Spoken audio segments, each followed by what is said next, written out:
About 50 years ago, in a remote farming village, a family lived quietly among tobacco fields and dense forests. The parents worked as farmers and raised 6 children, 3 sons and 3 daughters. The oldest brothers had already left school to help support the family, while the younger daughters still attended classes in the nearby district town. The story centered around one of the younger girls whom we'll call Mina. She was known as gentle, polite, and soft-spoken. One cold evening, Mina suddenly became ill. At first, everyone assumed it was only a fever. She complained of chills, weakness, and strange nightmares. Despite feeling sick, she still walked to school with her oldest sister Lena and their youngest sibling, May. They used a shortcut through a dark forest path the villagers had traveled for generations. Along the trail stood an enormous, ancient tree. Beneath it rested a small spirit shrine built long ago by locals who believed wandering spirits lived there. As the girls passed the shrine at dusk, May noticed someone standing beside it. A woman. She wore dark clothes and stood completely still in the fading light. The girls had never seen her before. When they walked past, Lena politely bowed toward the shrine, as villagers usually did. The woman simply smiled. That night, Mina's condition worsened. She began suffering violent nightmares and fevers. The family took her to the local clinic, but the doctor found nothing seriously wrong. He assumed it was seasonal illness and prescribed medicine. When they returned home, the eldest brother, renamed here as Victor, arrived unexpectedly. Victor had once served in the military and had seen strange things during his travels. The moment he saw Mina, he became uneasy.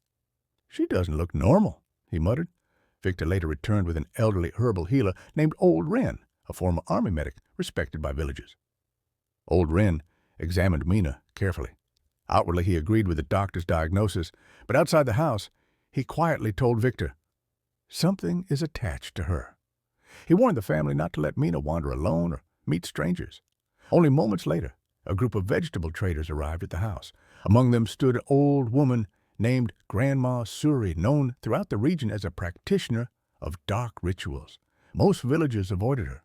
The second Mina saw Grandma Suri, she screamed hysterically. Old Wren immediately stepped between them and shouted at the old woman to leave.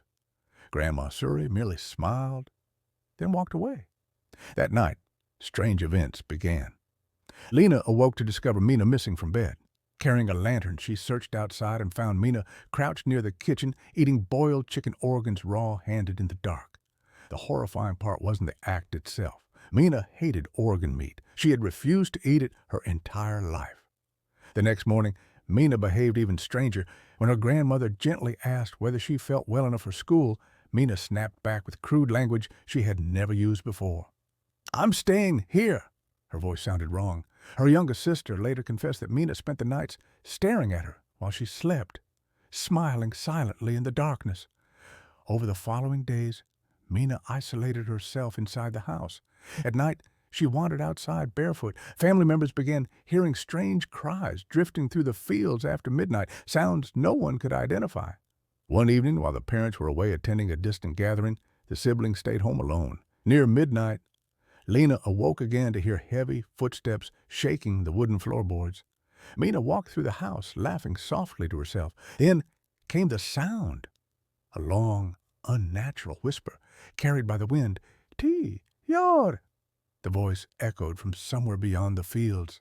Victor and the brothers armed themselves and rushed outside, believing someone or something was lurking near the tobacco plants. Victor even fired his shotgun into the darkness after seeing movement near the trees. Meanwhile, Lena found Mina unconscious near the back entrance.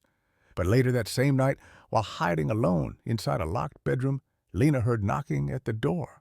Knock, knock, knock. Mina's voice called softly from outside, "Big sister, open the door." Lena froze. The voice repeated the exact same sentence 3 times. Then she remembered an old warning from her grandmother. If something calls your name at night exactly 3 times, do not answer. Terrified, Lena refused to open the door and screamed for help. Moments later, the brothers returned carrying the real Mina from outside near the bamboo grove, which meant whatever had spoken outside the bedroom door was not her. The next morning, Victor finally told the family the truth. Grandma Suri had died hours earlier. Yet several family members swore they had still seen her wandering near the house after her reported death. Panic spread through the family. Victor brought another spiritual practitioner to the farm, an elderly shaman named Master Prassert. The old man immediately sensed something terrible. When he entered Mina's room, she sat upright, staring at him without blinking. He asked gently, "Who are you?" Mina smiled. "I'm not Mina." The room fell silent. Master Prassert later instructed the brothers to cut down part of the bamboo grove behind the house.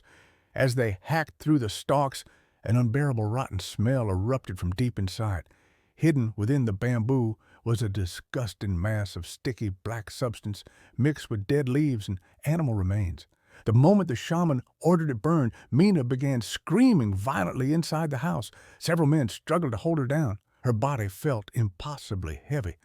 That evening, the family decided to take her to the provincial hospital. The journey there became another nightmare.